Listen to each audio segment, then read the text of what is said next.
দর্শক, জ্বালানি তেলের সংকট এবং সরবরাহের আরও খবর জানতে রাজধানী এবং রাজধানীর বাইরে থেকে আমাদের সঙ্গে সহকর্মীরা যুক্ত হচ্ছেন।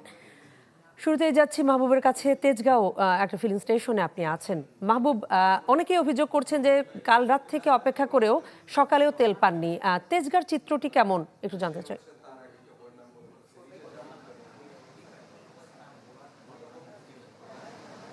না, সকালে আমরা এই তেজগাঁওয়ের ঠিক এই বিজয় সরণির যে একটি ফিলিং স্টেশন রয়েছে সেখানকার চিত্র আমরা দেখিয়েছি। সেখানেই একজন মোটরসাইকেল আরোহী তিনি বলছিলেন যে তারা কয়েকজন মিলে অপেক্ষা করছিলেন গেল রাত ৯-১০টা থেকে তারা অপেক্ষা করছিলেন, কিন্তু আজ সকাল 10টা পেরিয়ে গেলেও তারা কিন্তু পাম্পের ভেতরের অংশে ঢুকতে পারেননি, যেখানে আসলে তেল দেওয়া হচ্ছে মোটরসাইকেলে, ঠিক এমন অভিযোগ তিনি করছিলেন।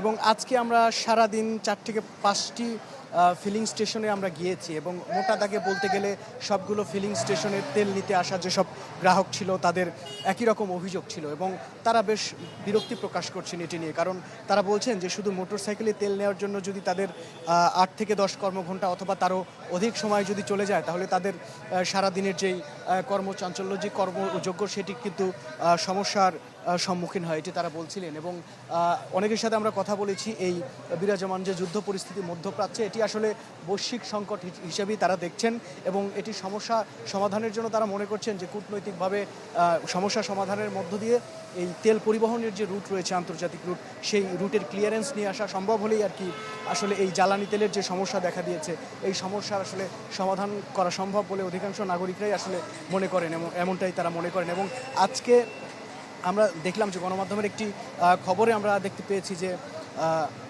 মশা নিধনের জন্য সিটি কর্পোরেশন যেই ফগিং পদ্ধতি ব্যবহার করে সেখানে কিন্তু ডিজেল ব্যবহার করা হয় এবং জ্বালানি তেলের আসলে এরকম সংকট থাকলে এবং সরবরাহ যদি না থাকে তাহলে আসলে মশা নিধনের সমস্যা হলে আসলে ডেঙ্গুর প্রকোপও কিন্তু দেখা দিতে পারে। কণা। মাহবুব, আপনাকে ধন্যবাদ। ঝিনাইদহের আমাদের সহকর্মী সাদ্দাম হোসেন যুক্ত আছেন। সাদ্দাম, আজকে তো সাপ্তাহিক ছুটির দিন, সেখানে তেল নিতে আসা গাড়িগুলো কি বলছে? তাদের কি আসলে দীর্ঘ লাইন আছে কিনা? কণা, এই তপ্ত রোদে দীর্ঘ লাইনে দাঁড়িয়ে তেলের অপেক্ষায় রয়েছেন হাজার হাজার মানুষ। কারণ আমি দেখেছি যে এখানে কিন্তু প্রায় 1 কিলোমিটারের উপরে দীর্ঘ লাইন রয়েছে। তো আমি এখন দাঁড়িয়ে রয়েছি ঝিনাইদহ হামদো এলাকায়। এখানে যে পাম্পগুলো আছে সেখানে কিন্তু পাম্পে তেল দেওয়া শুরু হবে বিকাল 3টায় আমরা জানতে পেরেছি। তো এখানে যারা তেল নিতে এসেছে, বিশেষ করে বাইকাররা, তারা কিন্তু দীর্ঘ লাইনে মোটরসাইকেল রেখে তারা ছায়ায় অপেক্ষা করছে, কারণ আজকের কিন্তু তাপমাত্রা তীব্রতা অনেক বেশি। আপনি নিশ্চয় দেখতে পাচ্ছেন যে দীর্ঘ লাইনে কিন্তু মোটরসাইকেলগুলো সারিবদ্ধভাবে রাখা হয়েছে এবং এই মোটরসাইকেল রক্ষায় কিন্তু কেউ কাগজ, কেউ কাপড়, কেউ আবার কলার পাতা দিয়ে ঢেকে রেখেছেন এবং সেগুলো প্রায় শুকিয়ে যাওয়ার মতো। এবং যে এর পাশে একটি তেল পাম্প রয়েছে, এই তেল পাম্পে কিন্তু তেল দেওয়া বন্ধ রয়েছে, কিন্তু এর সামনে যে তেল পাম্পটি রয়েছে সেখানে বিকাল 3টা থেকে তেল দেওয়া শুরু হবে। তো আমরা জেনেছি যে মোটরসাইকেলে 500, প্রাইভেট কারে 1000 টাকা তেল তারা দিচ্ছে। তবে বেশ কিছু পেট্রোল পাম্পে একযোগে তেল দেওয়ার ফলে কিন্তু যে এই যে দীর্ঘ লাইনের যে ভোগান্তি সেটা কিছুটা কমেছে।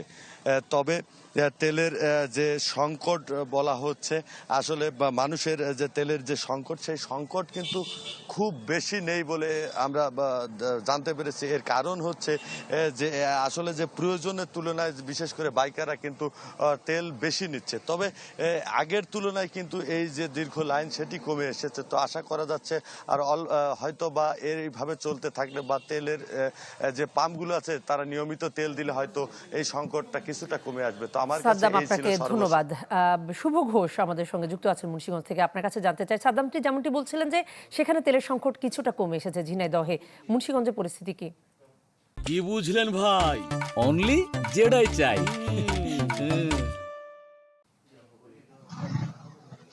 মুন্সিগঞ্জের পরিস্থিতি কণা একেবারেই উল্টো।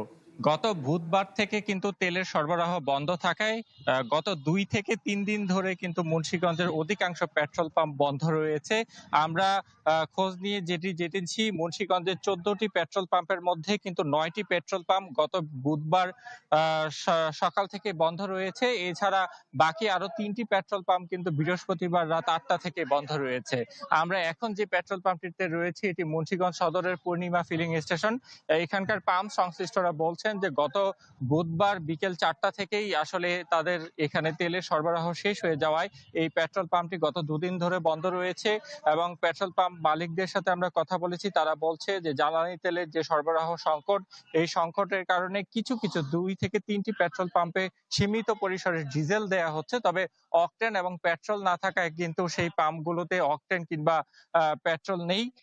শুধুমাত্র ডিজেল দেওয়া হচ্ছে কিছু কিছু 2-1টি পাম্পে। এছাড়া অধিকাংশ পাম্পে কিন্তু বন্ধ সাইনবোর্ড লাগিয়ে দেওয়া হয়েছে। এবং এই সংকটটি কবে নাগাদ স্বাভাবিক হতে পারে বা সরবরাহটি স্বাভাবিক হতে পারে, সংকটটি কাটতে পারে, সেই বিষয়ে কিন্তু সেভাবে সুস্পষ্টভাবে তথ্য দিতে পারেনি পাম্প সংশ্লিষ্টরা। আমরা দেখছি বিভিন্ন জায়গা থেকে কিন্তু মোটরসাইকেল সহ বিভিন্ন ব্যক্তিগত যানবাহনও কিন্তু আসলে জ্বালানি তেল সংকটে অনেকে ঠেলে পেট্রোল পাম্প পর্যন্ত নিয়ে এসেছেন। এবং এখানে এসে যখন তারা দেখেছেন যে প্রায় 1-1.5 ঘন্টা ঠেলে যখন একটি মোটরসাইকেল কিংবা যানবাহন আনা হচ্ছে, যখন দেখছে যে তেল নেই, তখন কিন্তু মানুষের মধ্যে এক ধরনের বড় হতাশা কাজ করছে। তাই দ্রুত এই সংকট কেটে যাবে এই প্রত্যাশাটা কিন্তু রাখছে সব ধরনের মানুষ। শুভ, আপনাকে ধন্যবাদ। আমাদের সঙ্গে পটুয়াখালী থেকে এম কে রানা যুক্ত আছেন।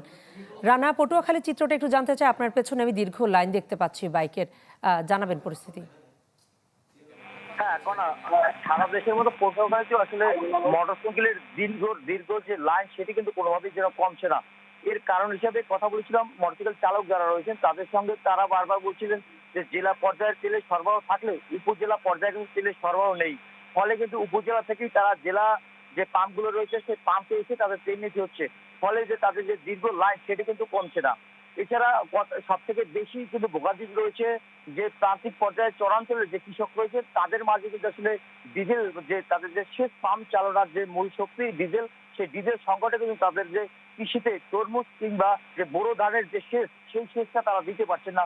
ফলে কোনো কোনো জায়গায় তারা তেল পেলেও কিন্তু সেটা কিন্তু বেশি দামে তাদের ক্রয় করতে হচ্ছে। ফলে কিন্তু তারা এক ধরনের যে কৃষিতে যে তাদের বেশি ব্যয়, সেটা কিন্তু তাদের বেড়ে যাচ্ছে। এছাড়া পটুয়াখালীর আলিপুর মহিপুর যে মৎস্য বন্দর রয়েছে, সমুদ্রগামী যে জেলেরা রয়েছে, তারাও কিন্তু এক ধরনের বিপাকে রয়েছে। কারণ সমুদ্রে যেতে যেতে ট্রলারের যে তেল প্রয়োজন, সেটিও কিন্তু তারা পাচ্ছেন না। ফলে অনেক জেলে কিন্তু আসলে ঘাটে বসে তাদের অলস সময় পার করছেন। তাদের সামনেই 65 দিনে যে নিষেধাজ্ঞা আসছে, সেই নিষেধাজ্ঞার সময় তারা কি করবে সেটা কিন্তু তারা ভেবে পাচ্ছেন না। এছাড়া পটুয়াখালীর তেল মালিকদের সঙ্গে, তেল পাম্পের যে মালিকরা রয়েছেন তাদের সঙ্গে কথা বলেছি। তারাও বারবার বলছেন যে ব্যক্তি পর্যায়ে যে মজুদের প্রবণতা মানুষের মধ্যে রয়েছে, সেটি যদি কমিয়ে না আনা যায়, তাহলে কিন্তু আসলে এই তেলের সমস্যা থেকে উত্তরণও খুবই কঠিন হয়ে পড়বে। এছাড়া পাম্প মালিকদের সঙ্গে আরো কথা বলেছিলাম। তারা বলছিলেন তেলের সরবরাহ পটুয়াখালী জেলার যে 5 থেকে 7টি পাম্প রয়েছে, এবং এছাড়া কুয়াকাটা পর্যন্ত যে 12টি পাম্প রয়েছে, সেই পাম্পগুলোতে তেলের সরবরাহ স্বাভাবিক থাকলেও কিন্তু মোটরসাইকেলের দীর্ঘ লাইন, সেটা কিন্তু থেকেই যাচ্ছে। এই ছিল পটুয়াখালী থেকে সর্বশেষ। রানা, আপনাকে ধন্যবাদ।